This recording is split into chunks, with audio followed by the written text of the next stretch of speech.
a questão, a questão de gênero, sobre as tribos urbanas, quem de fato somos, onde estamos, como é que nós temos identificada as nossas identidades diante do social, diante das nossas, do nosso trabalho, do labor, da empresa, enfim, e diante mesmo da nossa família. Então, que performance é essa? Que subjetividade, de qual subjetividade estamos falando? Então, eu vou cumprimentar, vou convidar o Luiz Antônio, foi meu colega de doutorado, para as suas apresentações, as suas boas-vindas hoje. Luiz, por favor, seja bem-vindo, a noite é sua. Ok, boa noite a todos.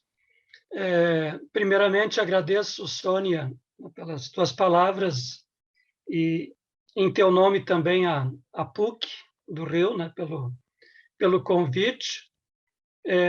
Eu diria assim, né, um pouco em suspense, né, porque a gente fica, eu digo, se ambientando, né, o que é esta roda de conversa, né? É diferente da gente também estar numa sala, vai ser no auditório e estar aqui nesta tela, né? E não conseguindo assim lá eu sentir o perfume, o cheiro de cada um, o barulho de cada um, né? Mas vamos lá, né? Meu nome é Luiz Antônio Fraskowek Pokorski. A minha formação é básica assim em filosofia, com licenciatura plena. Algumas especializações na sociologia, uma que eu prezo bastante, assim, eu digo assim, nas minhas reflexões e perguntas, o social atravessa bastante, né? E tento ser um pouco poeta, né? Tenho 2 livros individuais publicados recentemente, Eternidades com E-tracinho, Eternidades, né? E Empoemar-se, e a 4 mãos sobre a escrita, né? A arte da escrita, assim, no viés também da poesia, né? Sou psicanalista pelo Círculo Psicanalítico do Rio Grande do Sul, também dou na própria instituição, faço parte da diretoria no momento, e dou seminários sobre Freud 1 e 2, e até um pouco, eu tive seminário hoje de tarde, acho que as ideias estão um pouco cruzadas aí, então, de repente, alguma coisa do seminário pode até cruzar com este momento, né? Eu acho que inicialmente é isso, né? E se a Patrícia me autoriza, né? Eu vou começar assim com um pequeno texto curtinho para fazer um link depois com o meu momento, né? E meio egoísta, meio narcísico dizer o meu momento, mas eu diria assim, né? É o nosso momento, porque o nosso momento, né? Senão vai ficar só um verso em vez de um converso, né? Mas tem um sentido de eu apresentar, né? E vocês podem achar talvez um pouco contraditório, e até nos meios literários, quando a gente fala em escrever alguma coisa sobre sonho, o pessoal coloca como um clichê, né?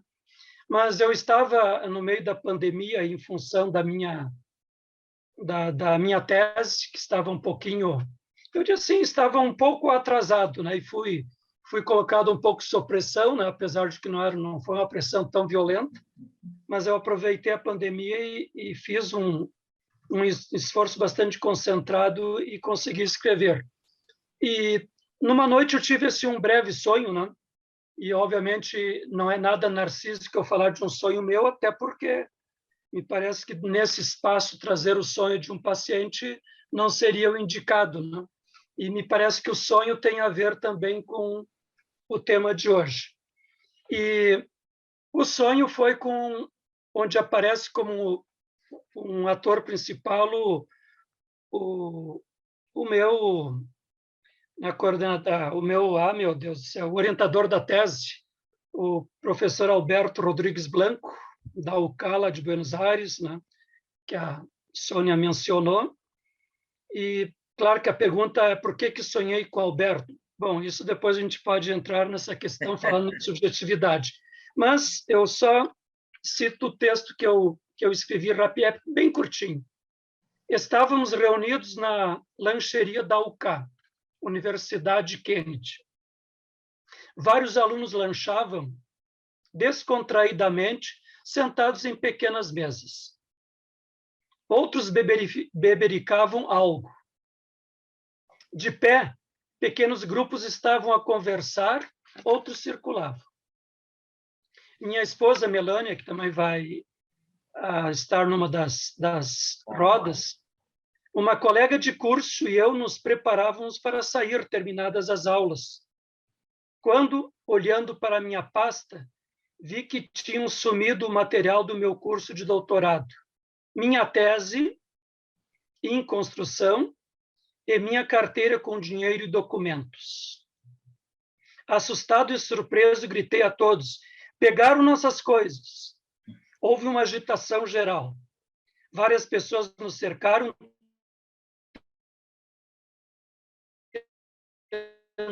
tentando ajudar. Também o professor disse: tudo vai se arranjar, não se preocupe. Eu pensava naquele lapso de tempo, em minha identidade, meu passaporte, como vou passar pela alfândega? Acordado, senti a alma oxigenada, respirei fundo. Sobre a longa mesa, livros empilhados, livros abertos, o computador, folhas em branco, canetas, lápis, folhas com anotações, etc. Olhavam-me num silêncio convocante. Então, passo a palavra, depois continuo. Muito bem, Luiz. Olha, realmente tem muita coisa para falar aí, né? Isabela, Wagner, já viram que o Luiz, além de ser muito simples, é um poeta, assim, de longa data. Me lembro dele dos idos de 2012, 2013, e é um poeta, e já deu para perceber. E olha, Luiz, Freud escreveu um livro dos sonhos analisando os próprios sonhos. Então, quem sabe uma nova teoria começa a surgir a partir dos seus sonhos. Ok. E aí a gente vai dando a palavra para Patrícia. Patrícia, boa noite, seja bem-vinda, e vamos tentar fazer as nossas interpretações com o sonho do Luiz, porque o local, a ambiência, o professor orientador dele, eu conheço tudo. Então, mas aí eu vou deixar para quem está nessa sala também, tem muita coisa para falar. Vocês estão também com o som liberado para interagirem hoje, tá ok? Só levantar a mãozinha.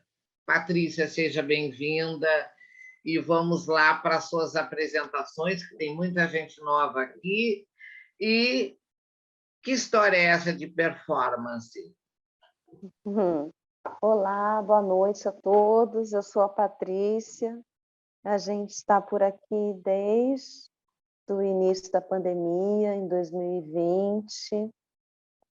Eu sou psicóloga, psicanalista, mestranda, estudiosa do campo da psicologia e da saúde mental também. É tudo que mais me motiva.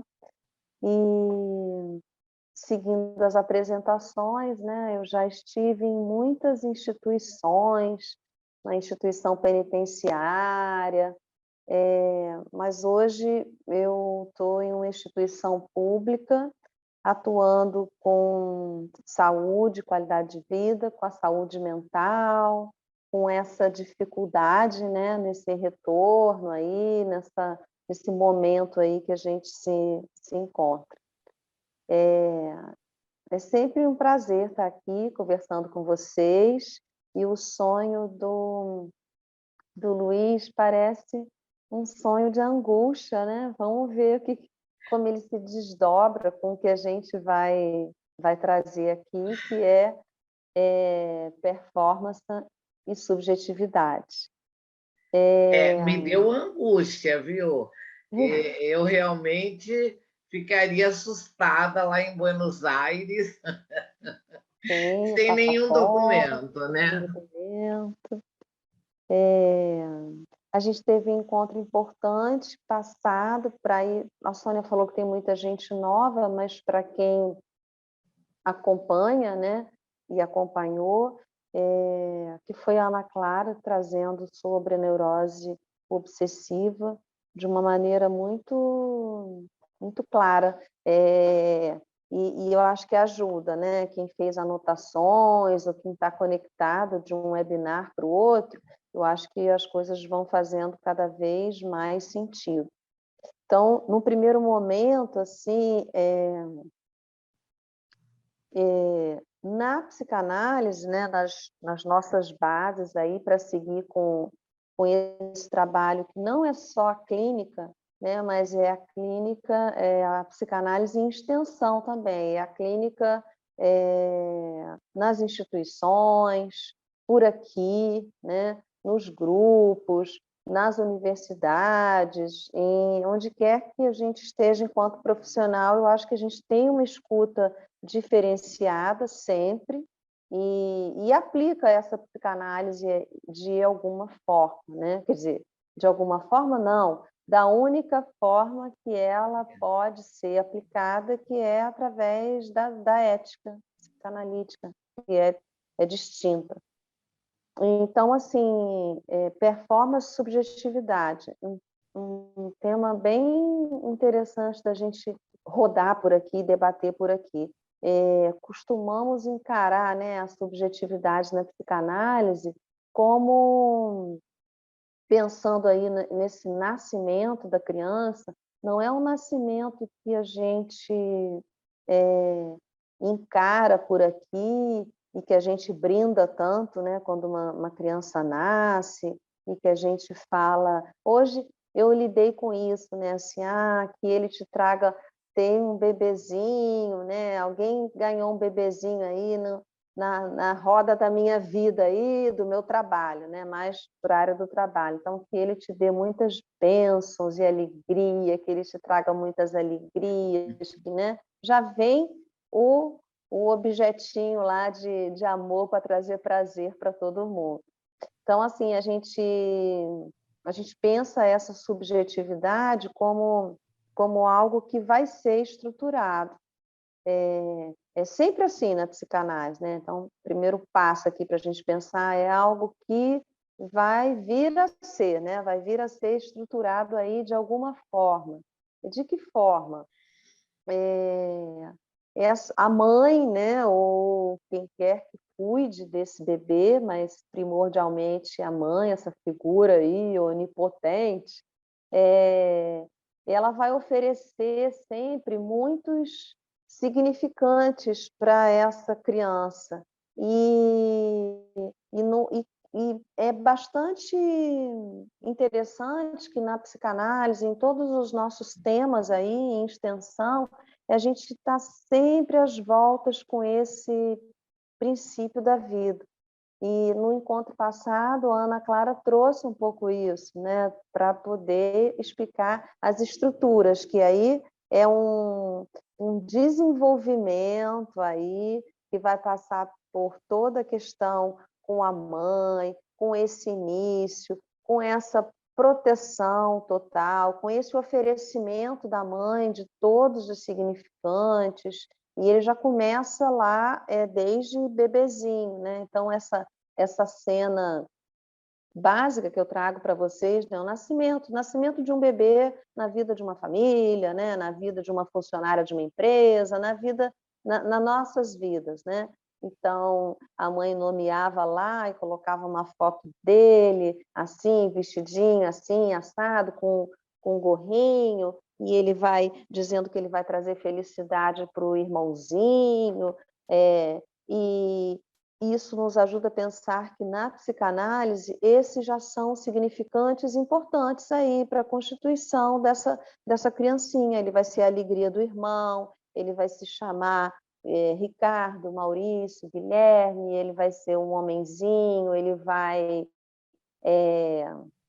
sendo erotizado, como costumamos chamar, de várias formas. Então, pensar em subjetividade, vocês, se eu estivesse na conferência aí, na sala de aula, perto de vocês, como sonhou, né? Luiz já começou o sonho dele quando ele fala isso, né? A gente está aqui no setting virtual, no qual a gente também já fez rodas falando disso, né? Do setting virtual, o que é, como a gente mantém, né? Esse real aqui circundando, né? Então, aqui a gente tem que estar muito atento ao que se fala, a gente tem que estar atento a vocês, a gente tem que estar atento à pergunta, a gente tem que estar junto, eu, Sônia, Luiz. Então, é o que a gente tem, né, Luiz? É o por hora, é o virtual. E aí, nesse sentido, a gente pensa a criança aí começando a se estruturar. E se fôssemos para responder, né? Então, dentro dessa estruturação, dentro da subjetividade, que outros elementos dentro da psicanálise são importantes para a subjetividade, para o que a gente chama de subjetividade? O corpo, né? Eu perguntaria, se eu estivesse junto, eu perguntaria o quê, né? O que isso emana para vocês quando uma mãe oferece 1 trilhão de significantes para esse bebê e vai vestir roupinhas, e vai comprar roupinhas, e vai falar um mamamês com ele, e vai conversar, e vai perguntar, e vai oferecer apelidos, e ele vai começar a ser inserido na família, e o irmãozinho também vai chamar de determinada coisa. Então, é o corpo, ele começa por aí, né? Pelo corpo, tocando ele, a amamentação, né? Todos os engendramentos aí que envolvem a vidinha de um bebê com o mundo, ele começa por aí, né? Então, é corpo,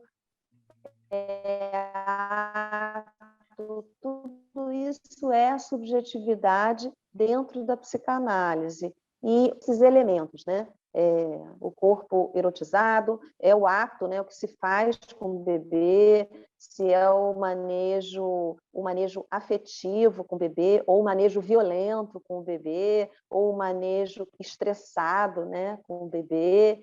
E para além disso, a gente inclui aí, então, coisas que nos faz ficar cada vez mais encantados com a psicanálise, num certo sentido, que é essa criança, nós somos seres que não somos agentes, né? Como o sujeito cartesiano lá, pelo contrário, estamos, então, começa daí, né? Submetidos a esse outro. Portanto, subjetividade em psicanálise significa que o sujeito está submetido ao outro. É o outro que nomeia ele, é o outro que é responsável por essa vida, porque durante muito tempo ele não vai poder ser responsável por si mesmo, ele vai ser dependente, né, dos cuidados de um outro parental, de um adulto, dependente dessa família, né, boa ou não, mas dependente dessa família, e principalmente através da linguagem, que foi a primeira palavra que a gente falou quando pensou em subjetividade e performance. O sujeito é estruturado através do outro, através da linguagem, através do que ele é nomeado e através desses 1000 significantes que essa família, essa mãe, vai oferecer para o bebê. Alguns, eles serão capturados, né? Alguns significantes, esses bebês, essas criancinhas aí serão capturados, outros vão escapulir. E quando eu trago a estrutura a estrutura obsessiva, na magnífica aula oferecida no encontro passado, ela traça aí todo esse caminho e vai lá para frente falar dos desfechos dessa história, que dentro da psicanálise a gente chama de romance. Um romance muito doido, né? A história familiar, a história do sujeito, a história da subjetividade, é um romance muito, muito louco, vamos dizer assim. E esses desfechos aí estariam a neurose obsessiva, a histeria, a psicose e, pontinho, pontinho, pontinho, também as performances, né? Tudo que nós aqui juntos, nas comunidades acadêmicas aí, estamos começando a estudar mais. Então, assim, nós temos... Eu não diria que Freud e Lacan seriam bases, é muito mais do que isso. É toda uma teoria montada, com percurso, não é só uma base, né? Mas o caso é que precisamos cada vez mais repensar o que a gente está vivendo hoje. Então, nós aqui na Roda oferecemos temas transversais, falando sobre uma série de coisas, né? Sobre a tecnologia, sobre a violência, sobre a mulher, e hoje a gente está aqui para pensar a performance. A partir do Freud, sim, a partir do Lacan, né? Que nos ensina aí que o sujeito é estruturado como a linguagem, sim. Mas o que é performar? O que é a performance? O que a gente está observando a partir disso, né? Vamos lá.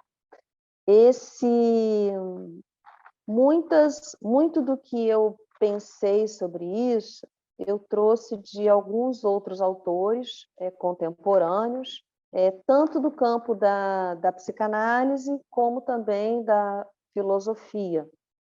E o Luiz, eu acho que vai incrementar muito isso. Mas, ao nosso ver, assim, dentro do campo da psicanálise, a performance, esse conceito aí, performance, junto com a subjetividade, ele se tornou importante na medida que ele vai fazer uma investigação do sujeito contemporâneo, articulando essa presença aí impactante do ato, do corpo, da imagem, e retomando aqui com vocês mais uma vez que a gente está falando desse sujeito que é, sobretudo, corpo, né? Investido ali no corpo, o sujeito é investido no corpo, em todas as atitudes que um ser humano adulto ou não pode ter com uma criança, né? É sempre pelo corpo, essa erotização, o crescimento do bebê, o desfraude, a amamentação e, porventura, o desmame, a ida para a escola, todas as nossas interferências subjetivas com o sujeito, com essa criança em constituição, elas vão ser feitas a partir do corpo e, sobretudo, em circunstâncias pulsionais. E a partir daí, né, o sujeitinho aí crescendo e se desenvolvendo, aí é que teremos formações inconscientes, formação de sintoma, porque esses significantes dos quais eu falo com vocês vão fazer sentido, né? Alguns ficam, como eu falei, outros escapam. As palmadas que eu levei da minha mãe, e outros têm tudo a ver, né? Ficam ali grudadinhos até eles irem se deitar no divã dos analistas, né? O jeito que era o castigo, como que ia para a escola, o que o pai fazia, o que a mãe fazia, e oferecer desdobramentos para isso. Nesse sentido, a gente passou a testemunhar na clínica a gente começa, né? Então, ao se falar do lado de um psicanalista, a gente começa a clínica com toda essa bagagem da estruturação do sujeito, da subjetividade. Todas essas interferências, a relação do bebê, a constituição do bebê, o crescimento, complexo de Édipo, as identificações, as que ficam, né, e as que passam, a relação com o pai, a relação com a mãe, esse desdobramento, qual vai ser esse desdobramento, tudo isso a gente testemunha na clínica. Qual vai ser o desdobramento dessa relação do sujeito com o seu crescimento, que não, ele não está ali como agente, né? É um processo de alienação. Em primeiro lugar, é um processo de alienação com esses pais, com esse outro. É a partir dessa alienação que a gente pode permitir que existam algumas separações ao longo do tempo, ao longo do desenvolvimento do sujeito. Quando ele começa, ele é grudadinho, né? Ele é grudadinho com a mãe, ele é grudadinho com essa presença ali. E o Lacan usa metáforas, né, da fase do espelho, aí, quando esse bebê se olha pela primeira vez que ele consegue realmente reconhecer a sua própria imagem diante de si, né? Não mais ele em fusão, fusionado com a mãe. Então, aí esses significantes vão começar a operar e por tabela também os sintomas. E quando a gente pensa em todo o desdobramento disso na clínica, passamos a observar também que essa distinção entre o masculino e o feminino, todas essas identificações, elas vêm sofrendo interferências importantíssimas,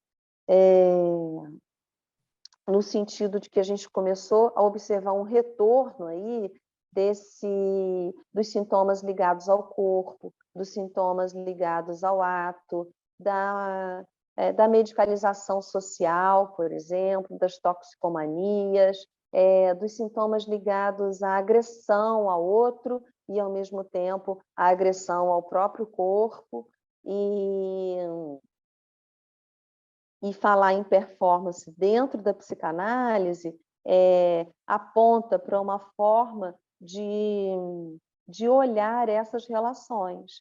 Então, não sustenta mais uma clínica estarmos somente ligados ao masculino, feminino, o complexo de Édipo. A gente vem passando por desdobramentos, né? Vários autores vêm falando, pesquisando e apontando para essas subjetividades, mas a gente chegou num momento muito limiar, talvez, em que a gente passa aí do sujeito moderno, que tem um olhar importante para si mesmo, para uma certa reflexão. A gente falou em outras rodas, inclusive, esse desdobramento da própria infância, né? Que ela ganhou muito mais importância, ela ganhou muito mais pensadores e profissionais ligados, com esse olhar para a infância, para as formas de acolhimento da infância, de desenvolvimento. E o que a gente vem observando, espero que a Sônia e o Luiz aí concordem comigo, espero mesmo, hein? É que já o sujeito pós-moderno vem caminhando para um autocentramento, né? Então, esse corpo lá de trás, né, pulsional, essas relações, essa constituição, a constituição subjetiva está lá. de uma certa forma, enquadrada na psicanálise, que ajudou e vai nos ajudar para sempre a trabalhar isso. Mas, num certo desdobramento,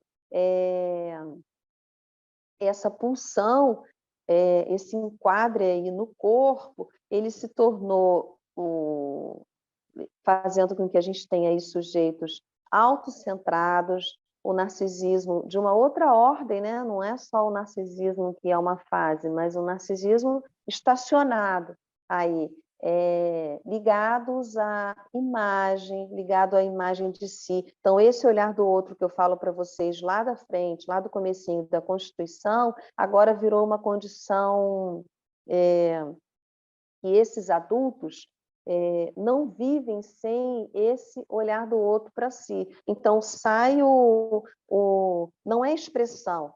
Performance, a meu ver, não é expressão. Performance é performar, né? Sair, para fora, é a imagem, é o tempo inteiro a exposição, é o tempo inteiro o autocentramento para capturar aí o olhar do outro para si. Então, essas patologias que a gente enxerga hoje, que temos sido tão convocados, né, cada vez mais a dar uma explicação para isso, né? Poxa, mas o que é isso que está acontecendo? O cutting, esse transtorno aí, que já virou um transtorno, já enquadraram, né, como um transtorno, para trazer a sensação de estar vivo, né? Porque o tempo inteiro nós temos que performar e mostrar para o outro coisas que não fazem sentido, mas que, ao mesmo tempo, é uma sociedade que não vive mais sem isso.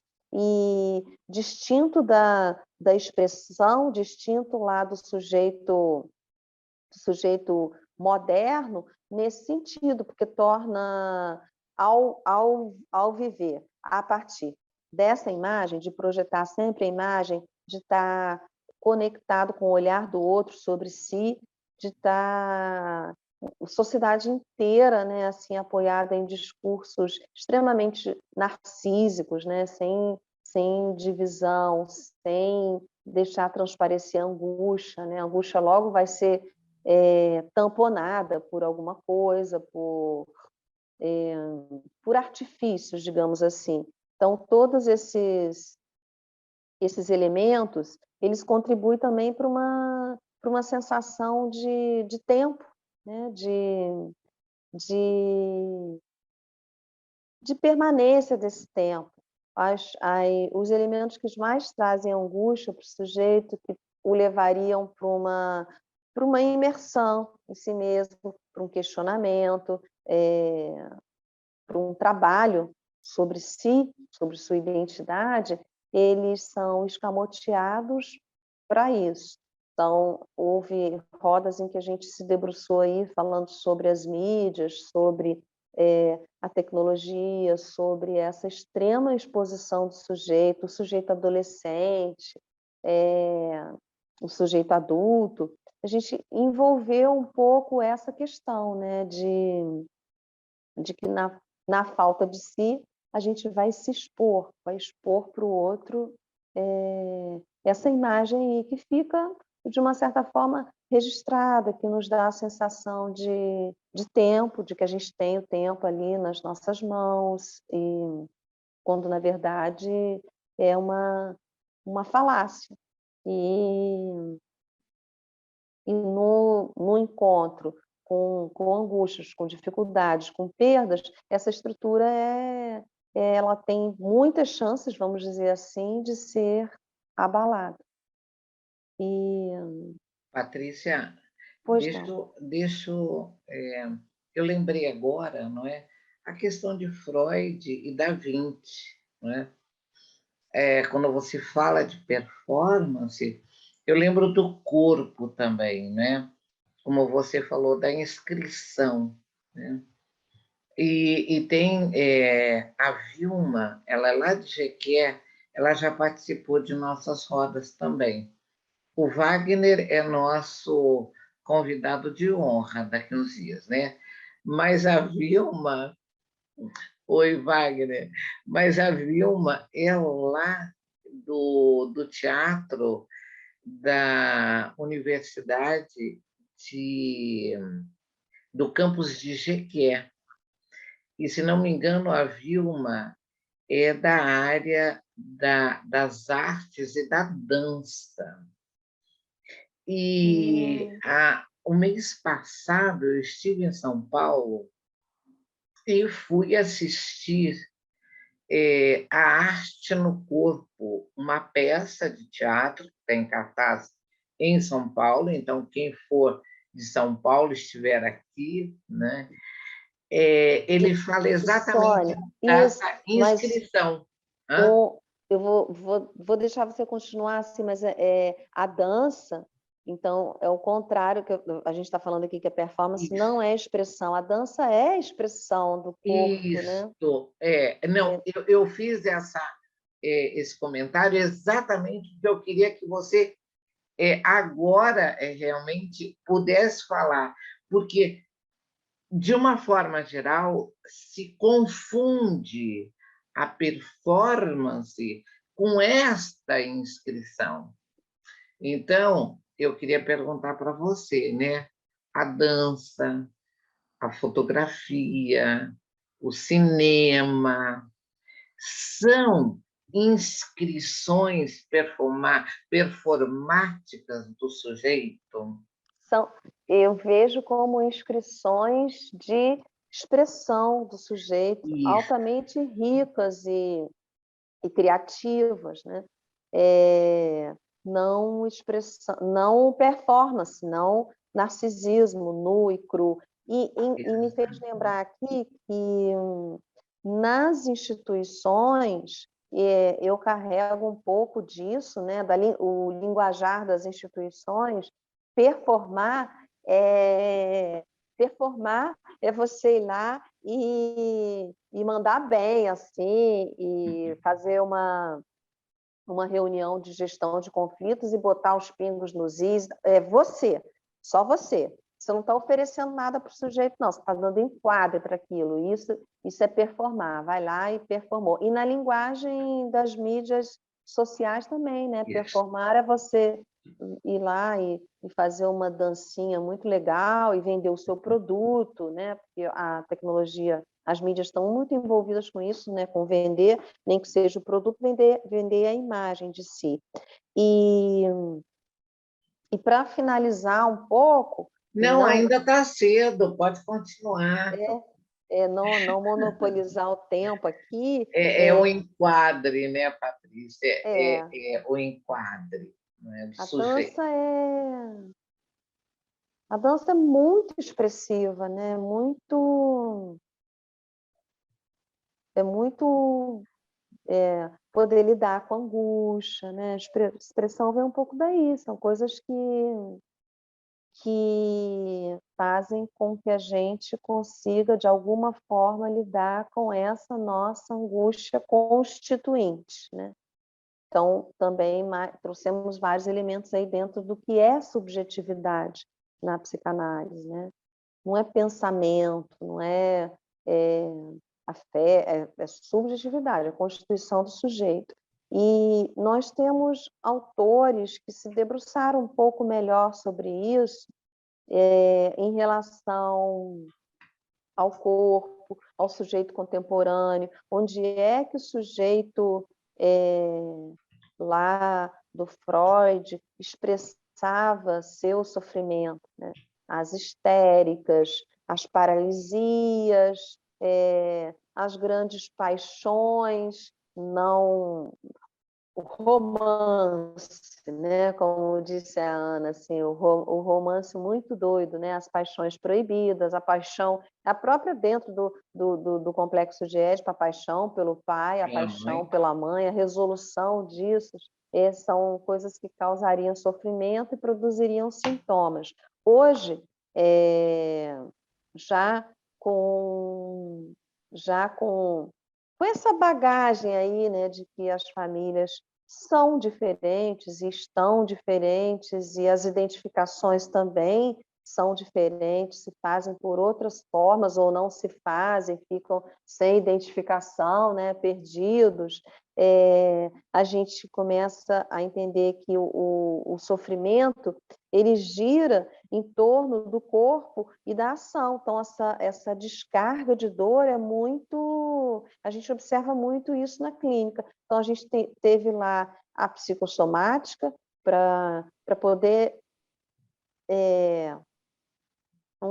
um delírio meu aqui. Assim, para poder entrar dentro da comunidade médica, vamos dizer assim, e explicar, olha, o corpo é também o psíquico, e, né, então veio a psicossomática, já deu muita bagagem para a gente, etc. E tal. Agora, a gente já vai avançando um pouco e falar de performance. Então, é quando a gente enxerga dentro da clínica muito mais patologias relacionadas, esse sofrimento relacionado ao corpo, à dor. Hoje em dia a gente fala muito, né, e existem programas baseados nisso, a dor crônica, às vezes esses programas de saúde e bem-estar enfatizam isso, né, a dor crônica, como conviver com a dor, sujeitos que convivem com a dor, a fibromialgia, as patologias relacionadas a isso, né, como eu falei, o cutting, se cortar, se desmembrar,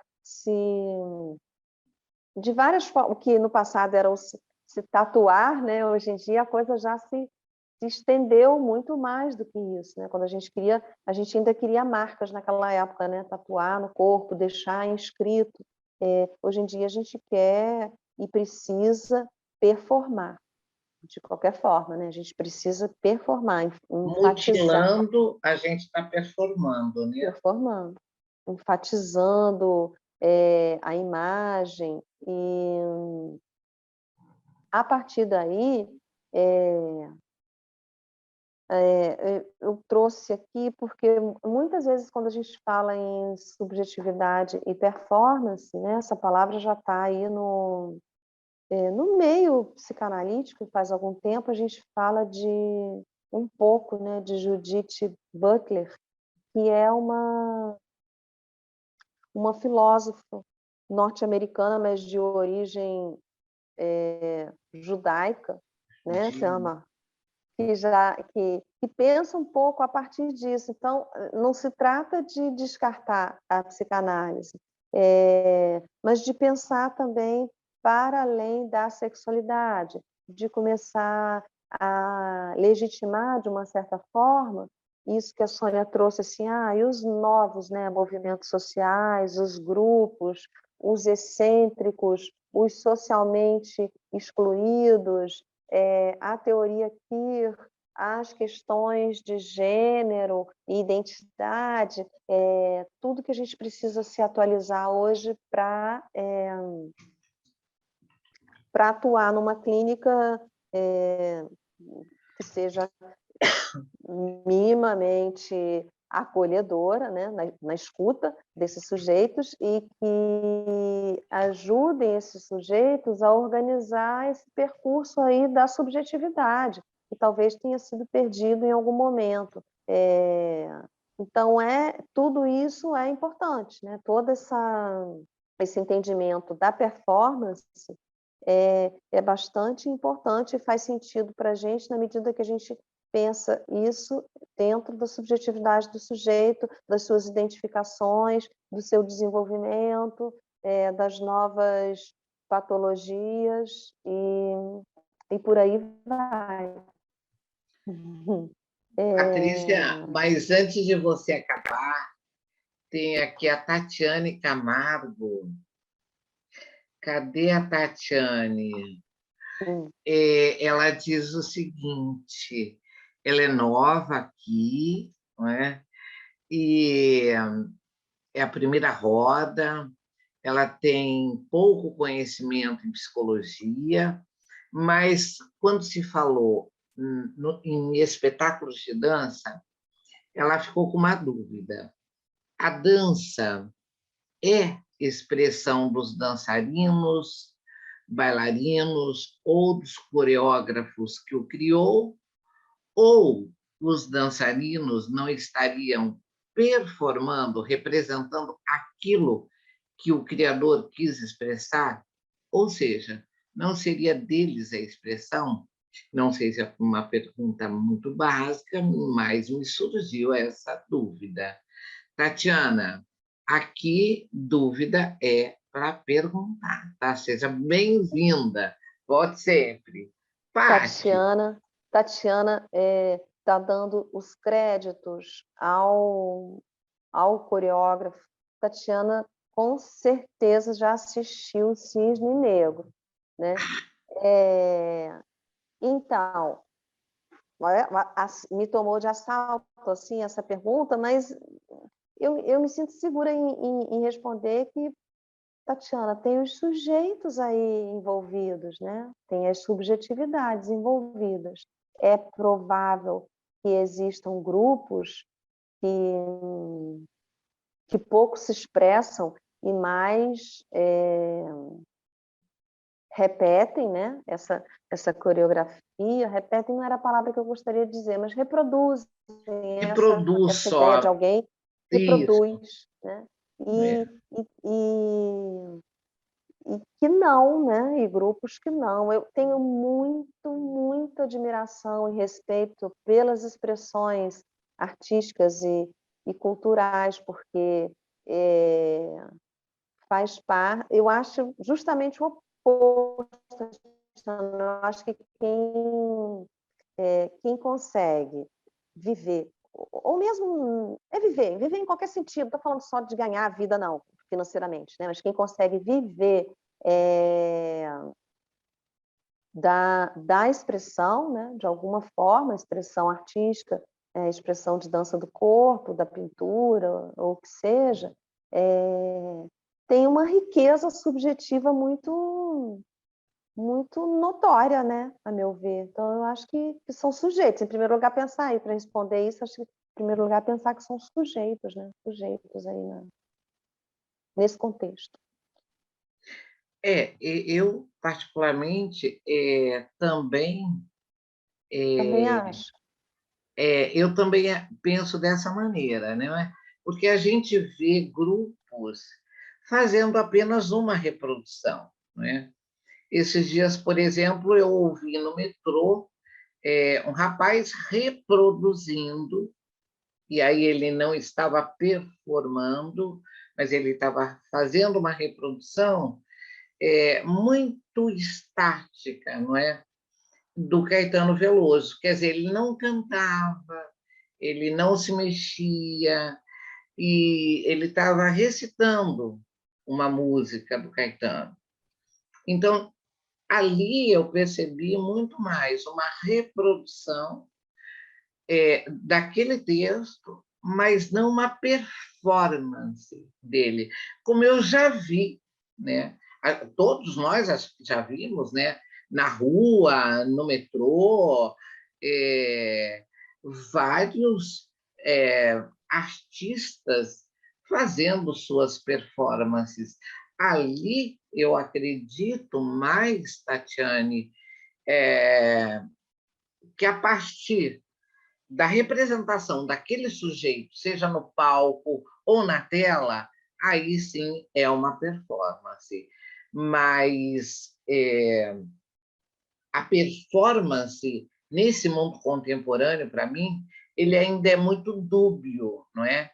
A gente não consegue ainda identificar o que a Patrícia trouxe, o que é uma performance ou se aquilo realmente é apenas uma representação.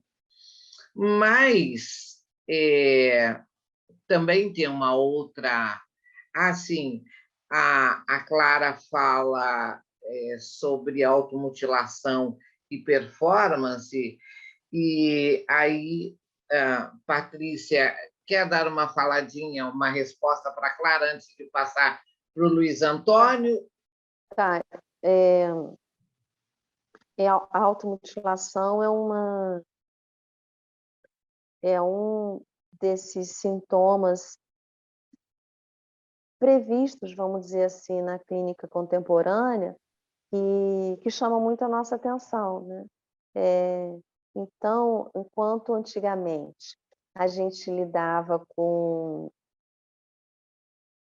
vamos dizer assim, a gente lidava, é bastante interessante, porque quem atua na clínica há muitos anos vem acompanhando de perto essa mudança, né? Então, a gente lidava com crianças é, é, que não conseguiam fazer o controle dos esfínteres, a encroprese, a enurese, a gente lidava muito com isso, assim, com os excrementos e os elementos do próprio corpo, que era o que a criança segurava. A criança, às vezes, de 5 anos, né, que não ia no banheiro, que fazia cocô na calça, que se expunha, aí as escolas nos chamavam, né? Todo mundo aqui que tem consultório há muitos anos já viveu tudo isso, né? Então, vamos convidar algum profissional que tem um outro olhar para isso, porque a professora não está dando conta, né? A coordenadora não está dando conta desses. Então, a gente atravessou aí, Clara, essa sintomatologia para chegar hoje, nas escolas também, nas crianças e na adolescência, com sintomas ainda mais efetivos, né? Que seria o cutting, cortar, se queimar, né? Eles se queimam também, muitas vezes se queima, arranca o cabelo da cabeça, os pelos do próprio corpo. Então, nesse sentido, a gente observa aí uma experiência subjetiva muito, muito rigorosa, né? A gente imagina que todas as margens aí dessas identificações, elas estão um pouco que furadas, vamos dizer assim, nesse sentido, furadas, né? Então, a criança é preciso falar, né, em relação a isso, é preciso uma direção da clínica, não esse fator aí de ressaltar o sintoma, de projetar o sintoma, ou menosprezar, né? Há psicólogos que ainda fazem isso, ou menosprezar o sintoma, ou o seu contrário, né? Poxa, por que você faz isso? Você não devia fazer isso. Tá? Então, todas essas circunstâncias, elas ficam descartadas da clínica da psicanálise, né? A gente vai tentar nomear isso. Mas, de certo, é uma performance também, é a performance que esse sujeito pode fazer para mostrar para o outro, para esse olhar do outro, que, de uma certa forma, ele está vivo, através desse sofrimento. Eu existo, né? Eu existo, Eu né? existo, né?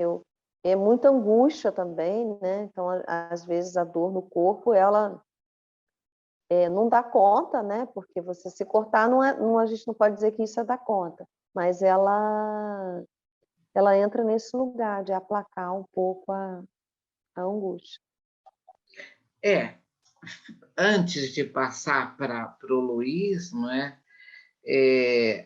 Tem uma palavrinha da Vilma, né, sobre body art, né, que vem sendo muito discutida aqui no Rio de Janeiro, dentro das escolas, não é? Pelo menos o que eu estou sabendo, que a body art é aquela pintura no corpo, não é? Então, também é o que a Patrícia acaba de falar, né? Eu sou uma psicóloga de muitos anos. Então, realmente, Eu gostei. Uma ela psicóloga de foi muito muitos anos. simpática, ela foi muito simpática em não revelar. Mas, realmente, eu tenho 37 anos de clínica, De né? clínica, né? Então, eu não vou revelar a dela hoje, tá? Mas espera na próxima. Então, realmente a gente tratava de questões, não é, que a gente podia dizer socialmente, essa criança estava no xixi da noite, na enurese, né, com 9, 10 anos, né, ainda fazendo xixi na cama, e a gente trazia, né, a família, não é? O que está acontecendo? Vamos ouvir pai, vamos ouvir mãe, não é? Porque esse sujeito não está inscrito. Parece que ele chegou aos 9 anos ainda um estrangeiro, como a nossa colega Maria Esther não está aqui hoje, mas é o estrangeiro da Maria Esther, não é? Aquele sujeitinho que ainda não teve a sua inscrição naquela família. Então, esses eram os elementos que a gente trabalhava. Hoje, não é? São muitas psicopatologias, né? Muitos transtornos já identificados. O DSM-5, não é? Ele já traz muitos sintomas já catalogados, não é? Então, a questão da body art tem a ver, sim, Vilma, com tudo isto, tá? Os implantes de silicone. Olha, se a Ela gente... trouxe muitos... piercing, não é? Muitos piercings. Muito, isso tem décadas já. As pessoas que, quando eu falei, né, eu falei brincando aqui, era tatuagem, né? Na década de 70 eram as tatuagens, a gente se tatuava. Agora, também a gente já tem isso há muito tempo, que são as pessoas que vão transformando o próprio corpo, não só as mulheres, né, transformando aí o próprio corpo, enlouquecidas, mas também assim, o homem jacaré, o homem diabo, fazendo tatuagem, fazendo intervenção cirúrgica, intervenção na língua, intervenção no rosto, intervenção no pênis, são coisas assim, para além da imaginação. Pati, nós vamos continuar com o Luiz, porque o Luiz tem uma tese aí sobre tribos urbanas, né? Isso. Então, Vilma, Clara, olha, Célia te lembrou também, Célia, nossa amiga, colaboradora, voluntária, Célia. parceiraça, lembrou que performance também tem uma identificação dentro da área da organização, né? A Patrícia também falou, aquele que chega performando, né, Célia? E muitas vezes não trazendo nada de interessante para o grupo, não é? Mas deixando ali uma marca apenas, né? Célia pode fazer perguntas, pode abrir. O som está liberado para todos, viu? Wagner, essa pergunta vai ficar para o Luiz, tá? Espera aí. Pati, obrigada por enquanto. Quanta coisa boa, meu Deus do céu. Quem não é da área da psicologia já teve uma aula hoje com a professora Patrícia, tá? Luiz, vamos lá. Vamos lá. Tentando conseguir uma performance igual a da Patrícia, com esta voz suave, né? Mas, Luiz, fez Oi. sentido? Essas coisas fazem sentido para você? Com certeza, com certeza. Mas eu digo assim, vou falar com essa minha voz aqui de gaúcho, né? Parece que é uma voz um pouco mais seca, não é essa voz tão musical como da Patrícia, mas vamos lá, né? Claro que eu fiquei muito... O Luiz é o homem do tchê. Eu fiquei muito invocado, até eu digo assim, um pouco invocado com o título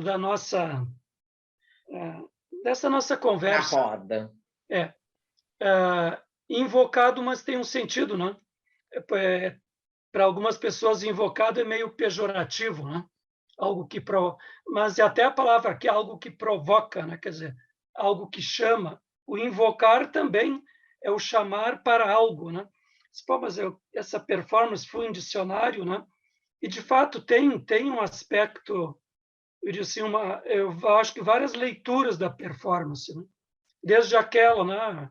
Popularmente, aquele casal tem uma performance boa na cama, ou seja, tem algo que se enquadra, quer dizer, que é algo que funcione bem, né? Que busque um fim. A nossa escola quer um professor que tenha uma performance tal, né? Quer dizer, não cumpre tais objetivos. Mas me parece que até na linha ali da Butler, né? Essa performance tem um outro viés, né? E é um viés que eu vou, né? Não vou porque assim eu entendo, né? Essa questão da subjetividade ou do próprio processo de subjetivação. E dentro, eu digo assim, aqui eu vou empregar subjetivação, identidade, né? Também como sinônimos, né? E pensei um pouco na etimologia, que acho que a Patrícia fez uma pequena referência, né? A essa performance, né? Na verdade, tem algo de latim aí, eu sei que atravessa o inglês, o francês, mas no fundo significa forma, através da forma. Mas tem algo ali que coloca assim, pô, tem algo de movimento, isso que parece ter uma certa contradição, certo paradoxo, mas ao mesmo tempo tem algo que persiste, né? que dá uma certa substância, né? Eu vou tentar me explicar, né? E até já que você, Sônia, fez menção ali à minha tese, durante o pensar do meu trabalho, a gente às vezes tese um pouco isso, ir trazendo os autores, elaborando, né? E me veio uma imagem, né? Uma imagem assim talvez um pouco pela minha origem de família, gosto muito de coisas ligadas à terra, né? Me veio quando eu estava pensando o que é essa tal de identidade, essa subjetivação, né? O Nasio, né? Esse famoso psicanalista, ele na verdade é argentino, né? Mas foi para a França. Ele falando da identidade, ele fala da repetição, né? E na psicanálise a gente até usa assim na clínica, né? Digamos assim, algo que se repete, a repetição como algo, né? Algo até na linha mais do patogênico, do patológico, do doentio, né?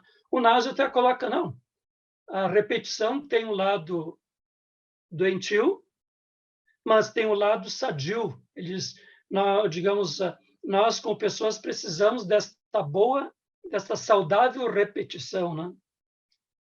E eu digo assim, aquilo que a gente às vezes chama rotina na vida, né?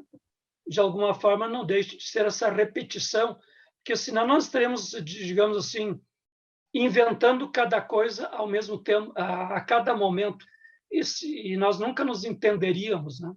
Então tem algo que eu digo assim, é formático, para que esse performático vá acontecendo, né? Me vem assim até o próprio, digamos, o alfabeto, né? O alfabeto é uma forma, né? Mas é uma forma para que a gente possa performar, né? Nos comunicarmos, estabelecermos esse vínculo humano. Mas estou aí divagando um pouco, né?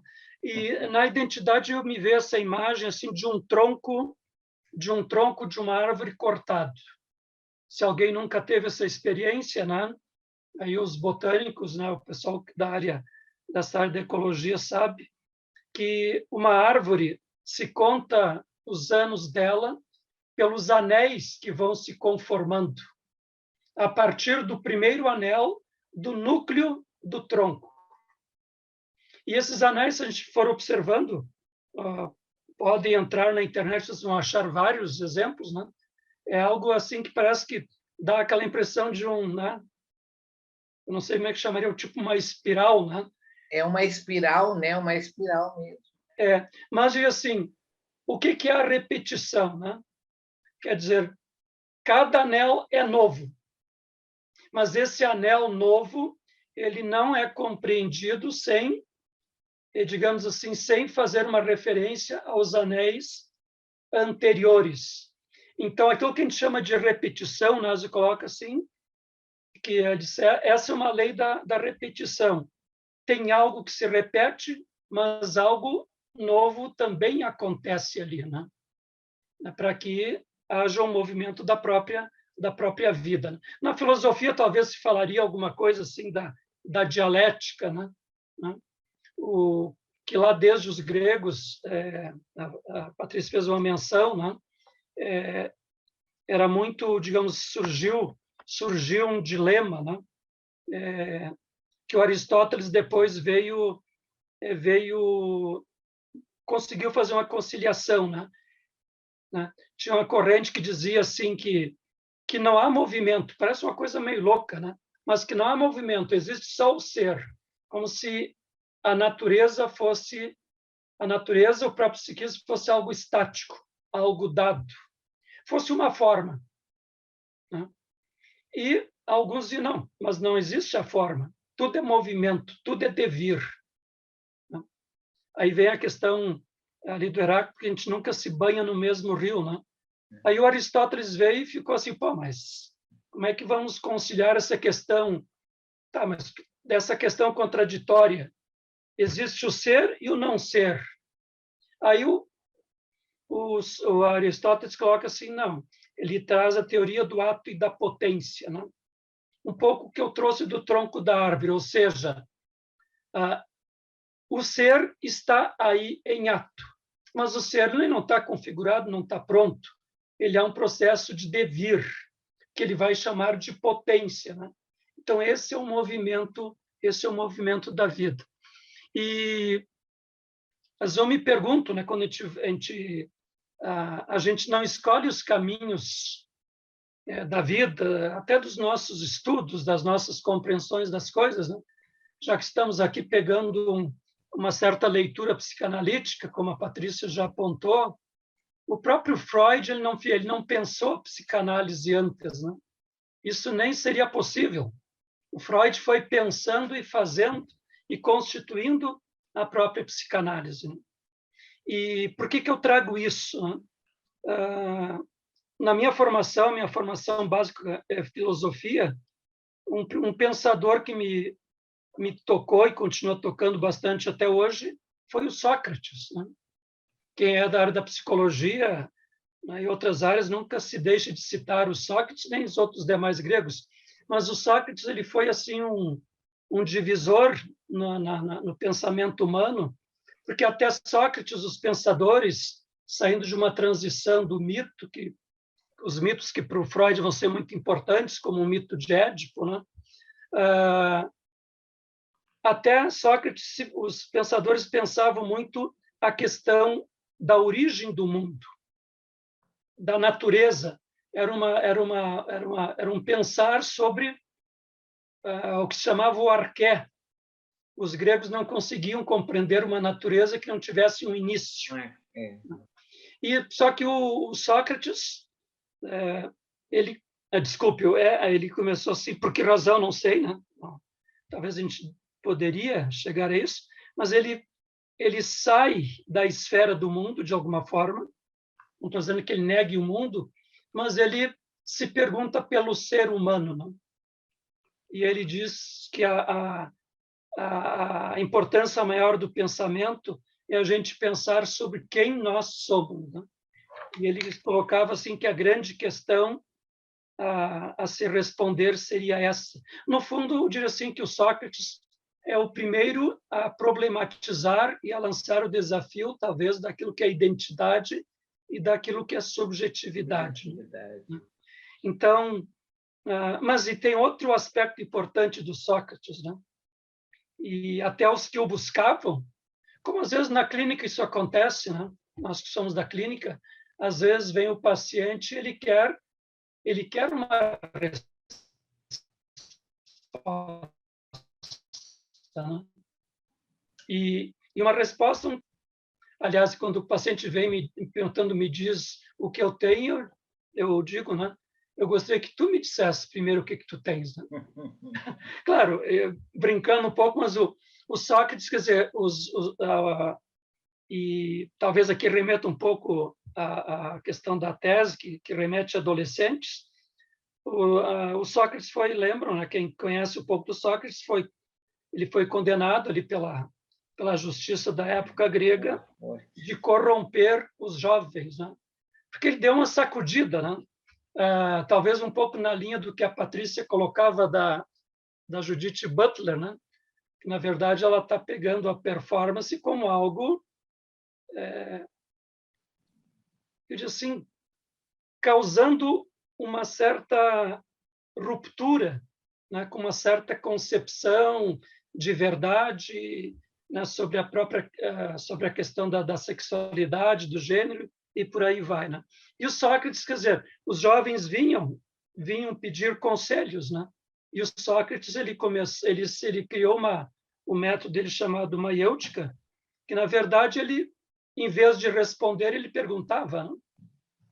Por isso que eu até digo aqui, conversando com vocês, eu não tenho nenhuma pretensão de trazer verdades, né? Mas talvez até de trazer questionamentos, e estou me fazendo perguntas também, né? Porque sem perguntas não se gera conhecimento. E eu chegava ali o Wagner, né, para o velho Sócrates, né? Vem cá, o seu Sócrates, eu quero saber o que é a felicidade, né? O Sócrates, tranquilamente, ele não dizia nada, mas vem cá, começava a conversar com o Wagner, mas me fala um pouco sobre a felicidade para ti.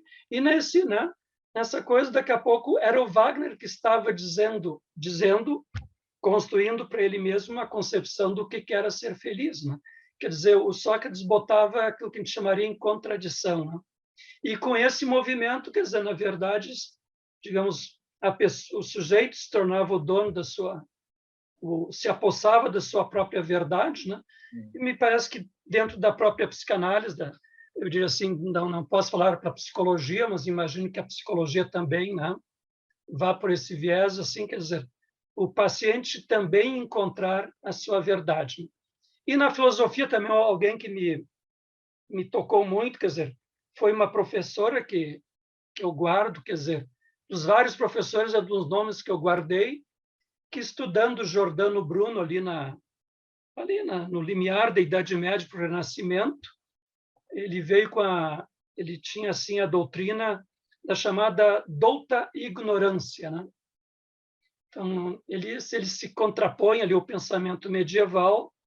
Ele fala assim que o papel da filosofia, eu digo assim, não é o do não saber, né? Mas de um saber que nunca se diz sábio, né? Quer dizer, está sempre construindo e buscando, nunca se apossando de uma verdade em si, né?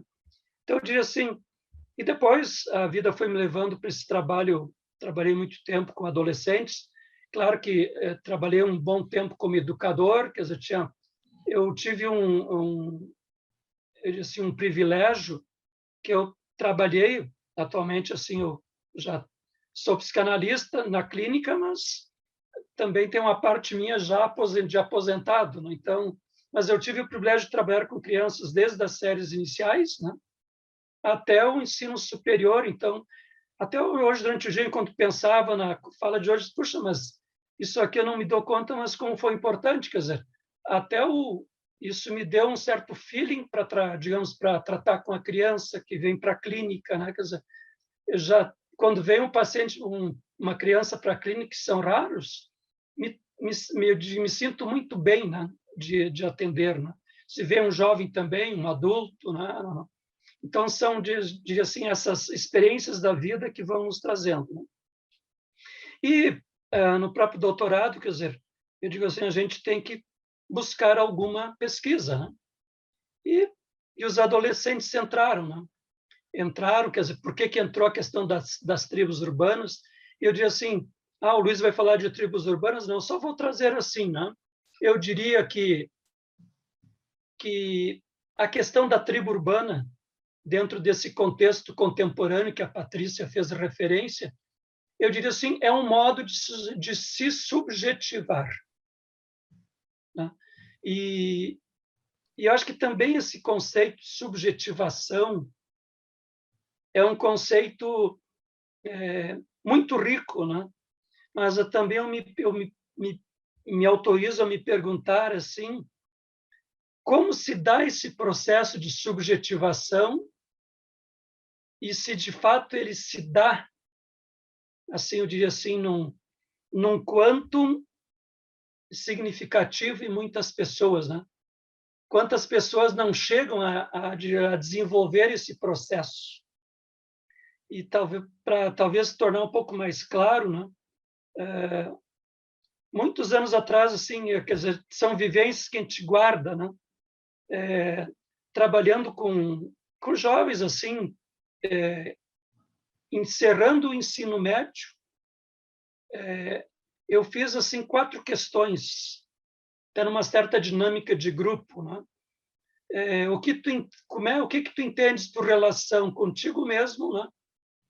Relação com o outro, relação com a natureza, né? E eu até coloquei assim: se alguém tem alguma religião, com a sua divindade. Mas foi um reboliço assim naquela turma de uns 40 alunos. Né? E quando entrou na questão do eu, mas chamavam de Luiz, alguns professores, mas eu nunca pensei sobre isso, né? Quer dizer, alguém lá entre os 17 e 18 anos, né? E às vezes eu fazia algumas dinâmicas de perguntas, espécie de questionários sobre a sua questão pessoal, assim, quer dizer, isso não é uma questão de uma generalização, mas assim uma dificuldade de responder. Mas esse responder não era uma tarefa de aula, né? Mas era uma dinâmica de aula, ou seja, de eles se colocarem, né? E sabe que isso ia dando efeito aos poucos, né?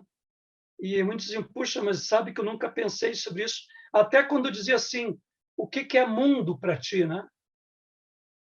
Aí quando tu começava de uma coisa até elementar, tipo a mãe botando a papinha na boca do bebê, né? Disse, tu estás respirando? Tô. E o que é isso, né? Aí ficava, e assim, e claro que depois de um trabalho de longo tempo, né, dizia assim, mas aí eu ficava pensando, puxa, mas que sujeitos são esses, né? Quer dizer, eu dizia assim, era um mundo interno muito empobrecido. Na clínica, quer dizer, eu acho que indo, né, dessas coisas palpáveis, né? Digamos assim, quando você recebe digamos, um paciente, né? Normalmente o neurótico ele tem mais digamos assim, essa predisposição a narrar um pouco, né, o seu sofrimento, a falar do seu mundo interno, a falar da sua história, né? Mas a gente tem, digamos, hoje na nossa clínica pacientes mais regressivos, né? E falando um pouco de subjetivação, acho que a terapia, uma análise, ela oportuniza isso. Tive pacientes adolescentes, 18 anos, assim, tão regredido que ficou assim 3 meses vindo todas as sessões, mas sem olhar nos meus olhos, né? Não vivi, né? Não senti nenhuma contratransferência, né? Isso, quem não é da área, a contratransferência é quando, digamos assim, se o terapeuta sente algum desconforto diante do paciente, ele não deve se perguntar pelo paciente, né? Ele precisa se autoanalisar e se perguntar, opa, mas por que esse paciente suscitou em mim tal sentimento, tal afeto? Claro que com o tempo eu fui percebendo, depois de 3 meses ele começou a olhar, pouca fala, né? Então, o que eu fui fazendo né, no processo da terapia? De algum modo, eu não falei por ele. Em nenhum momento coloquei isso como um desejo, porque eu não posso colocar o meu desejo diante do paciente. Mas, de algum modo, eu sentia que eu estava colocando algumas palavras minhas para que ele pudesse dizer as suas palavras. Né? E aos poucos eu fui sacando, assim, dando conta de que, na verdade, ele não deixava de querer me olhar, né? Mas ele tinha um medo de me olhar. E o medo de me olhar era um medo que remetia, eu fui percebendo isso, pelo próprio abandono que ele teve por parte do pai, né? Então, no fundo, claro, alguém muito regredido, com pouco, digamos assim, com pouca articulação da sua fala, né? Pouca capacidade simbólica, né? Aos pouquinhos foi se autorizando durante a terapia de conseguir um estágio, depois conseguir um trabalho, né? Num supermercado, foi fazendo uma evolução e até na própria terapia e me olhando, né? Então, quer dizer, eu digo assim, ali eu fui vendo um processo de uma subjetivação, porque a identidade, a subjetivação, se a gente fosse falar de um processo assim bastante simples, e eu acho que a ciência, quanto mais complexa e complicada, digo, ela não cumpre uma tarefa de saber, né? Mas assim é importante assim de que a terapia ela vá oportunizando essa subjetivação, que eu diria assim que é uma percepção de si mesmo, né? É uma referência a si. E a própria palavra identidade, subjetivo por si já diz, é tudo que envolve o teu mundo interno. E aqui estamos falando desse psiquismo, né? Que é tão importante, quer dizer, que a psicanálise vai fazer uma leitura de como esse psiquismo se constitui, que em parte ali a Patrícia já colocou, né? E por isso que talvez alguém esteja aí esperando, pô, mas o cara lá fez uma referência a um sonho e ficou lá, né? E até eu vou fazer uma pequena provocação para vocês, né? Se alguém não conseguiu fazer uma leitura, naquele sonho tem algo de sexualidade. Né? Talvez alguém esteja se sentando para trás na sua cadeira, tem, né? E o Blanco ali, ele tem uma referência, né? Sexual a mim, né? Pô, Luiz, mas não sabia esse teu lado aí, não? Esse é o meu lado, sim, né? Mas em que sentido, né? O Blanco, remetendo ao meu pai que é falecido, tem, digamos, a própria fisionomia muito própria. E eu sempre tive uma dificuldade, que isso eu trabalhei muito bem na análise, né? Eu sempre fui um pouco rebelde com pessoas assim, nunca fui mandado para fora dos empregos que eu participei, né? Sempre fui muito querido, né? Mas tinha um lado interno meu que meio que boicotava e ia contra as figuras masculinas, né? Hoje, claro, hoje estou com 63, mas antes era mais jovem, eu sempre meio que batia de frente, né? Mas, na verdade, no fundo, eu tinha uma transferência negativa, né? Contra essas figuras, que, na verdade, indiretamente obrigava contra meu pai, né? Por algumas questões lá da infância não resolvidas, apesar de sempre ter um respeito e um amor bastante grande, né? Que eu acho que a psicanálise também foi fazendo com que eu construísse isso, né? E outra coisa, né? Quer dizer, ali a minha tese, o tema central é identidade e incorporação, né? Então, eu digo assim, é um processo de subjetivação, né? Por paradoxal que seja, né? Porque nas tribos urbanas, e quando a gente fala em tribos urbanas, claro, podemos estar pensando aí darks, punks, né? Hippies e por aí vai, perfeito, né? Tem a ver. E o Michel Maffesoli, o chamado pai, é considerado o pai da questão do tribalismo, né? Ele cita, mas ele não faz referência só a essas denominações, mas a todos, digamos, essas aglomerações que caracterizam o nosso contexto contemporâneo. E eu fiquei pensando, tem subjetivação aí ou não? E o que o Maffesoli ele coloca, que, na verdade, ele percebe, ele não está, como ele é da linha da sociologia, como sociólogo, ele não está, assim, teorizando, né, que na sociedade existe isso. Ele observa, a partir, né, do movimento da sociedade, e ele fala assim de por mais que a gente às vezes veja autores falando assim de um certo narcisismo, de um certo individualismo, né? Dessa perda do social, ele, ao contrário, ele fala que ele percebe uma busca do social. Só que o paradoxal está aí nas tribos. O que ele coloca que quase que e aí vai na linha analítica, ele coloca assim que um mecanismo que está por trás das tribos é um certo mecanismo de gozo. Uhum. A gente busca o grupo, mas busca não é alguma coisa assim como um processo duradouro de uma constituição, né? Mas é por estar junto e não pelo fato de estar reunido. Terminou aquele momento, o grupo se dilui, né? Eu da minha parte, eu vejo que isso aqui, de algum modo, é um certo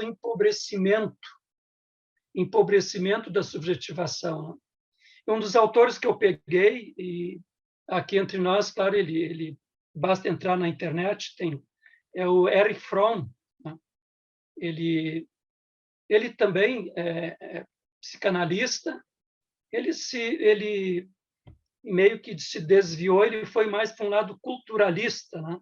E ele tem ali um pouco na linha também do Jung, ele fala de um inconsciente coletivo, o Jung fala do inconsciente coletivo, ele fala do inconsciente social. Mas eu trago o porquê, né? Na linha dessa subjetivação. Ele fala que nós, como seres humanos, num primeiro momento, nós vivíamos no que ele chama de um estado de natureza. Ou seja, quando a gente fala em estado de natureza, nós não podemos falar do humano. Uhum. Do humano quanto cultura, né? Como linguagem, né? Ou seja, hoje até o meu grupo à tarde de formação, nós estamos retomando as 5 lições de psicanálise do Freud, que eu vi que alguém ali postou no chat, desculpe, não lembro o nome, assim, mas que alguém que falou assim, mas sei pouco de psicologia, né? Mas poderá, desculpem as psicólogas, né? Mas certamente não vão me permitir que eu diga isso, né? É a Tatiane, Luiz, é a Tatiane. Então tá, Tatiane, é para ti também esse recado. Mas diria assim que, lendo esse texto, a gente entende a psicanálise e também, eu diria assim, tem uma boa afinidade também com a psicologia, né? E o Freud fala ali da questão, de um lado, contrapõe civilização, e ele fala natureza, que nós temos uma parte de natureza que ele chama animal, né? Que nas traduções de inglês se fala instinto, mas a gente fala mais o pulsional, que é entre digamos, esse animal e o humano, esse entre, né? E o Fromm coloca assim que em algum momento saímos desse estado de natureza. Saímos do estado de natureza não quer dizer que nós não tenhamos natureza, né? Há pouco a Patrícia fez referência à questão desta corporeidade, né? E eu daqui a pouco vou tentar fazer também uma menção rápida aí às histéricas, né, do Freud aí do início da psicanálise, né? E em algum momento, bom, isso milhares de anos atrás aconteceu o quê, né? Eu não vou usar agora o Wagner, né, mas estava eu lá nas savanas de 4 patas, né, de 4 ali andando, e por alguma questão aí da própria existência, daqui a pouco o Luiz Antônio, né, né, ficou na posição bípede, né? E a desgraça ou a graça, não sei, né? Naquele momento, ao olhar o horizonte, né? Em vez de ficar olhando só para o chão, né?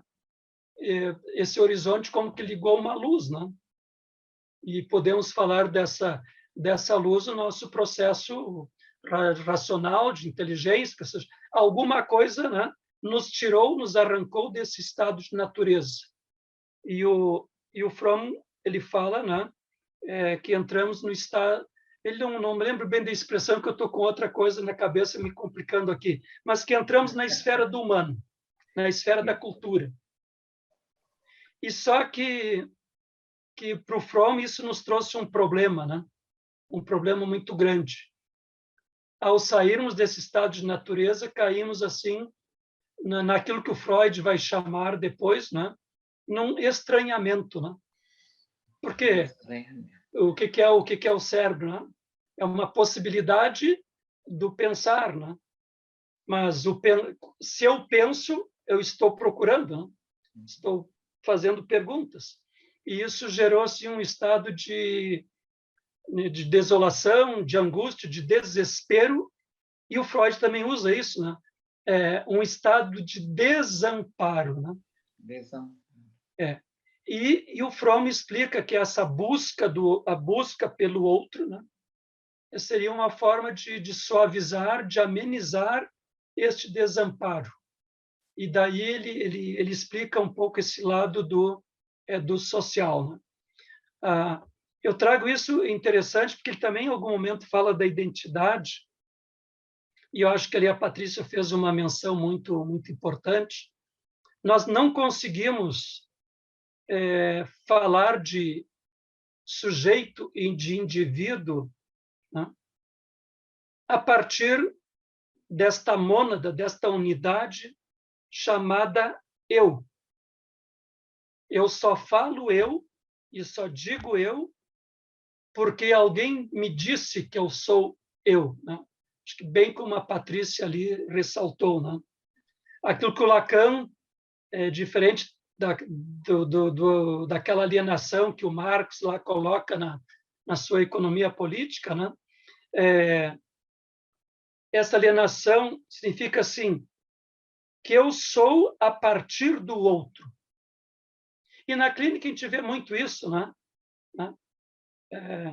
O paciente sempre, ele sempre traz, e todos nós falamos da nossa família, né? E ele chora as mágoas e reclama, é o pai, a mãe, é o irmão, foi o amigo, né? Eu disse, pois é, mas me parece que estás te dando conta de uma coisa, né? Que tu não foi te dado um poder, né? De escolher o teu pai e a tua mãe, né? Aí fica assim, pois é, me parece que eu acho que é disso que eu estou falando, mas me parece que também não estás te dando conta de uma coisa, né? Tu não pudeste escolher teu pai e tua mãe, né? Aliás, não escolheste nem o teu nome, né? Tu foste nomeado. Né? E quanta importância deste nome, né? Tanto que na minha apresentação, a Patrícia, cada um de vocês colocou o nome aqui. Imagina a fotografia de cada um de vocês aqui na minha frente. Eu me sentiria muito mais desamparado, né? Porque eu estaria diante assim de imagens, né? Mas, né? Quer dizer, o nome a gente se dá conta assim, e às vezes nem se dá conta, né? Mas tirando o nome, claro que restam coisas da gente, né? Mas nós ficamos num certo vazio, né? E a Patrícia fez menção há pouquinho a Butler como de origem judaica, né? Ali até no famoso livro, né? Na Bíblia, né? Ali no livro acho que ali pelo Gênesis, até Deus, né? Aqui nós não estamos falando de uma questão de fé, né? Mas Deus enquanto ser, né? Que ali, claro, é uma linguagem pela literatura humana, falando dessa experiência de Deus, mas, né, o contraditório ou talvez um pouco esse lado que podemos falar do humano de Deus, né? Ele precisou dizer, né? Ele não disse, mas ele disse, eu sou aquele que é, né? Ele teve que se nomear, né? E, aliás, quando Deus diz eu sou o que sou, ele apenas diz que é, né? Ele não se compromete muito, né? É o suficiente, né? E todos nós, narcisicamente, né, gostaríamos de poder dizer eu sou, né? E aí que entra o paradoxo que talvez O penso, logo existo, né, Luiz? É o nosso paradoxo. E eu até diria, né, que com o tempo a gente foi se dando conta que também dizendo assim, eu sinto, eu existo, né? Isso. É complicado, né? Mas, claro, a gente sempre, em alguns momentos, tanto que depois o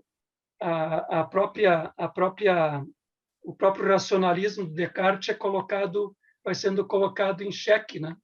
Mas isso é a construção do conhecimento.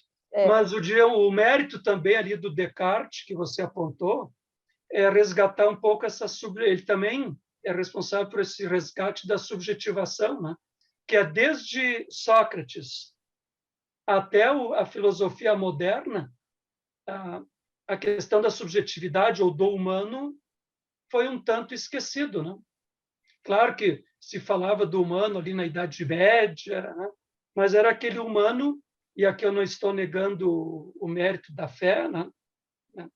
Respeitosamente tudo, né? Acho que, né, o Freud também entra na questão da fé depois, mas assim é aquilo que a Butler vai depois de alguma forma contrapor, né? Ali na Idade Média, e não estou negando isso, né? Mas assim nós temos uma forma, não temos uma performance, né? Ou seja, ali Deus diz quem nós somos. Somos filhos de Deus, vamos lutar pelo paraíso, e tá aí isso é uma essência, né? E que depois o Sartre, o existencialismo, vai colocar, opa, a essência está dizendo a minha existência. Para mim, é o contrário. É a minha existência que vai dizer a essência. E a Butler vai por aí, né? Nessa performance que ela vai falando.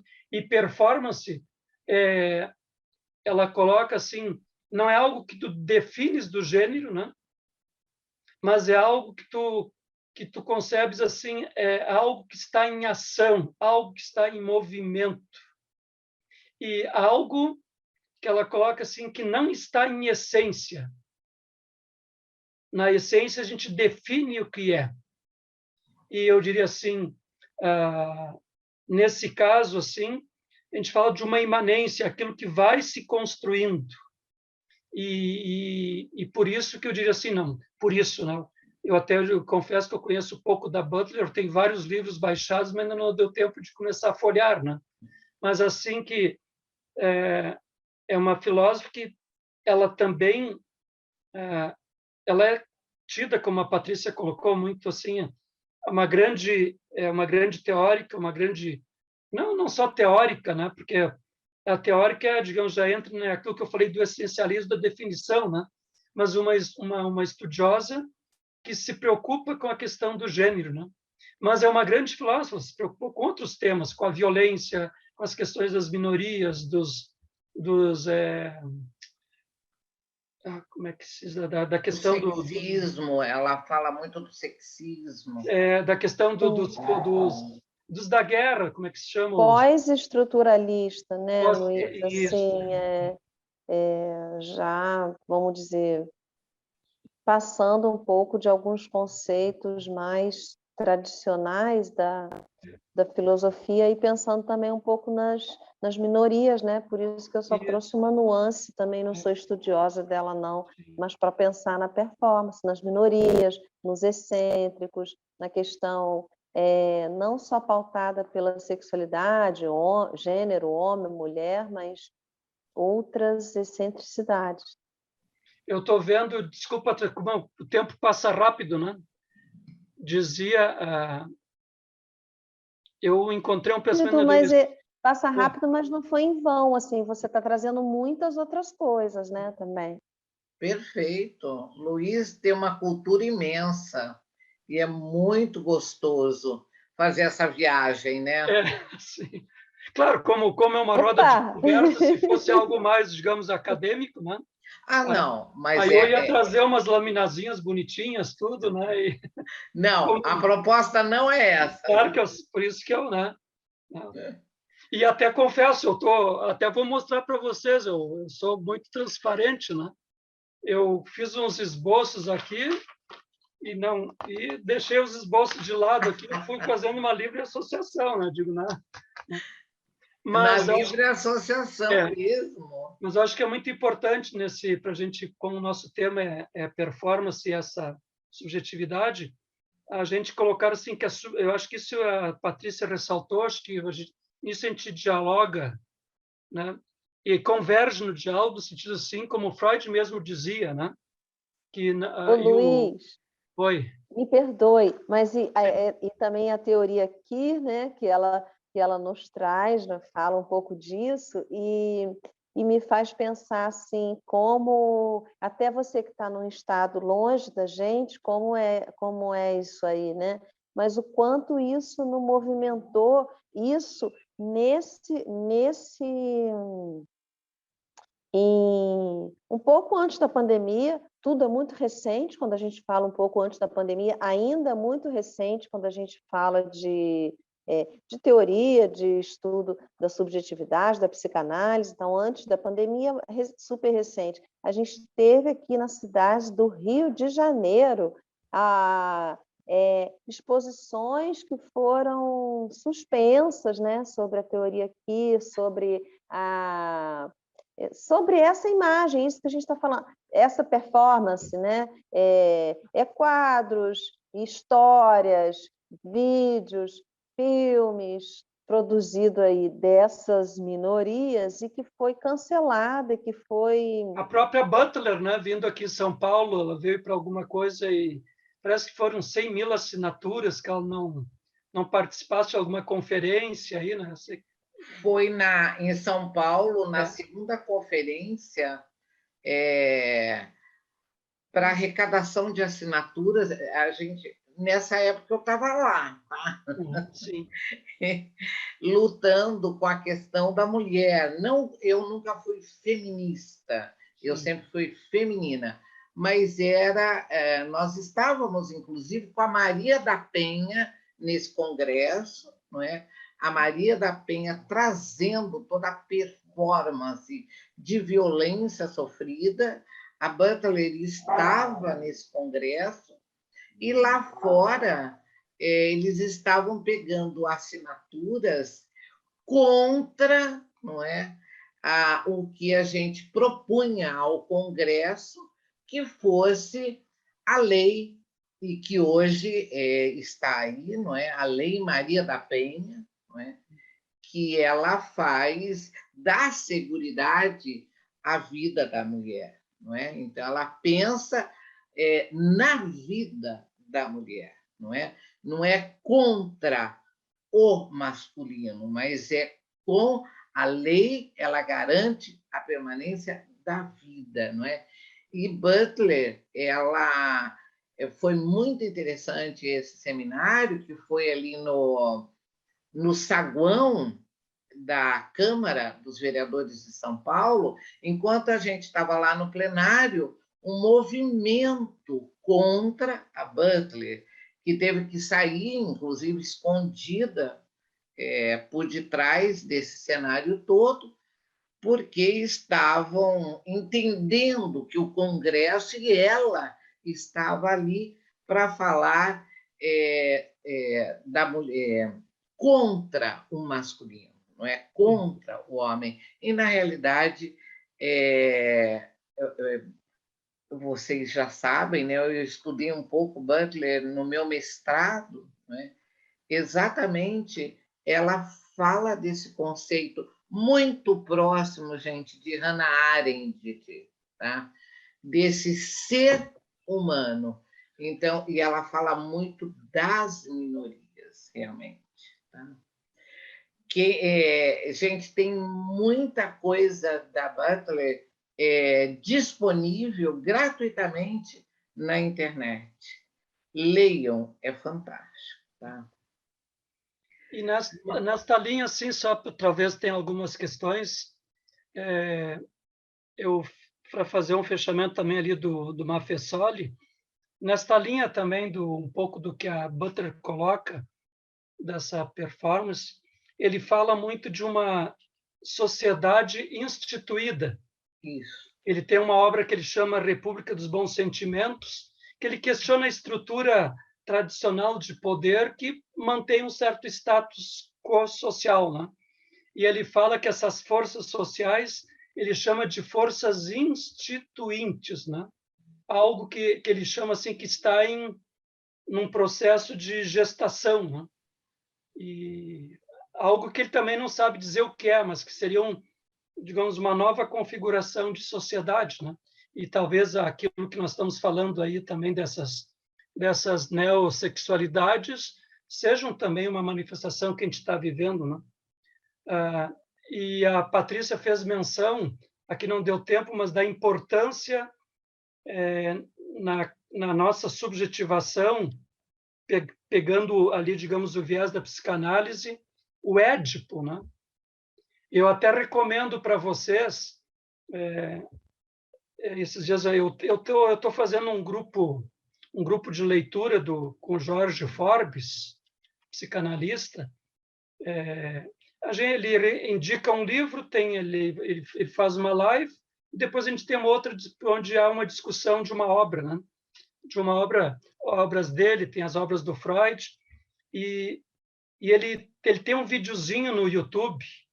Talvez vocês botando Jorge Forbes, Complexo de Édipo, ele faz uma ilustração assim de uma forma de assim figurada que a gente entende muito bem o que é a estrutura neurótica, o que é a estrutura perversa, né?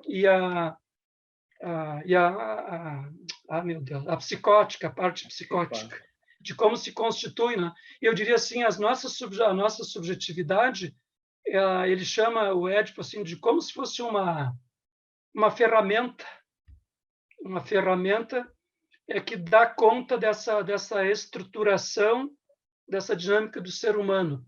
E me parece que até eu deixo como sugestão para, né, quem sabe até, por que não, uma roda de conversa sobre o Édipo, né? Sim. E o interessante que o Jorge Forbes ele até coloca assim que o Édipo foi concebido por Freud numa estrutura patriarcal. Aí entra a questão da castração, pênis sem pênis, né, tudo mais, né? Então, mas assim, ele fala que com Freud nós tínhamos um Édipo vertical. E atualmente a sociedade está vivendo uma horizontalidade. Então, nessa horizontalidade, ele está falando de uma outra subjetivação. E tem outro autor francês, o Lebrun, né? Eu estou até com ele, talvez vocês já viram, é Jean-Pierre Lebrun, que coloca assim o mal-estar da subjetivação, e onde ele também está falando um pouco alguma coisa dessas figuras parentais, como alguma fissura, né? Eu até diria assim, que a gente talvez tenha que resgatar e repensar um pouco essa figura do pai e da mãe, que são figuras eu diria assim, fundamentais nesse processo de subjetivação. E falando do Édipo, é o Édipo que é estruturante ali, né? E eu diria, muitas dessas questões que a gente está falando de neossexualidades tem lá, assim, as suas raízes, né? Muitas vezes em alguma coisa ali deste Édipo, da forma como se configurou o Édipo para aquela pessoa, né?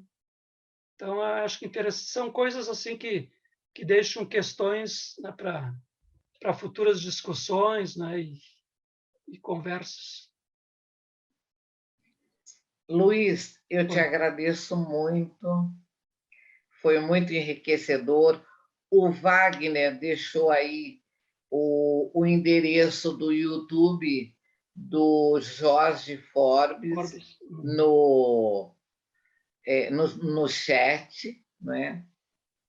E nós vamos chegando, partindo para o nosso final de roda de hoje, muito interessante, muito. Sabia que Patrícia e Luiz iam oferecer conteúdos para que a nossa mente, não é, vá buscar, como o Luiz falou, não é, no setting analítico, a nossa proposta é saber o que o Wagner vai responder sobre poesia, sobre felicidade, não é? Então, só finalizando essa questão do Wagner e da Vilma, né? Das dificuldades com homem, mulher, diabo, dessas amputações, dessas automutilações, não é?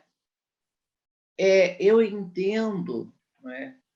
Patrícia, Luiz, antes do nosso boa noite, que quando a gente vai saindo da nossa essência, do sujeito, desse sujeito singular, quando a gente vai perdendo essa singularidade e vai partindo para uma ruptura, não é? Para uma patologia, para um sintoma, não é? Nós vamos partindo, não é? Para essas representações performáticas de automutilação no corpo, na fala, na oralidade, na fala violenta, não é? Então, eu acredito que nós estamos no momento de estar repensando, não é? A nossa performance e a nossa subjetividade nesse mundo, tá? Nesse mundo, não é, que eu já não sei mais nem dar o nome, porque é um mundo pandêmico, não é? Ainda nós não saímos da pandemia, não é? E é tudo tão próximo. Nós estávamos, há 2 anos atrás, num outro momento, e hoje nós estamos sendo protagonistas de um mundo que não se sabe ainda o nome, mas um dia nós seremos lembrados aqui por essas rodas, com certeza. Tá? Sônia, quando tu encerrares, me permites, se tu me autorizares, eu vou terminar com um pequeno poema. Claro, claro. Eu vou, então, dar o boa noite para a Patrícia primeiro, para depois o Luiz terminar com um poema. Por favor, Patrícia. Muito obrigada mais uma vez e o seu boa noite. Ok. Boa noite, obrigada. Foi ótimo rodar com o Luiz e chegar até esse final aqui, repensando, né? Para os ouvidos atentos, o Luiz trouxe uma proposta aí, né? De retomada do Édipo. E eu agradeço, foi excelente. Muito obrigada e vamos ao seu poema. Acho que nada melhor para encerrar a roda. Muito bem, eu acho que é um abraço a todos vocês e também a minha colega aí de conversas junto com a... E o título é Subjetivação. É um poema meu, alimentando o bom narcisismo aqui, né? Mas é uma homenagem a vocês aí, é uma forma de abraçar. Subjetivação. Rostos vão, rostos vêm. No espelho da vida são rostos a configurar os contornos do meu semblante. Rostos vão, rostos vêm. Rostos transparentes, superfície líquida, de onde almas afloram, fontes perenes a confirmar o meu ser. Rostos vão, rostos vêm. Na minha alma sempre insiste uma saudade de alguém. E com isso Boa noite. Muito obrigada, parabéns. Tá aí, falar com filósofo, poeta, Ok. é muito bom, né? Muito. Gente, agradecida, mais uma semana. Voltaremos no dia 20 de junho. E mais uma vez, obrigada por vocês que nos fazem estar aqui às segundas-feiras. Luiz, muito obrigada por esses rostos. Jamais esquecerei, ao entrar numa roda, eu vou citar agora o Luiz. Rostos vão e rostos voltam. Um beijo Abraço para a todos. vocês. Muito obrigada a todos, Ok, tá? tchau. Até Até. dia 20, tem mais. Um beijo.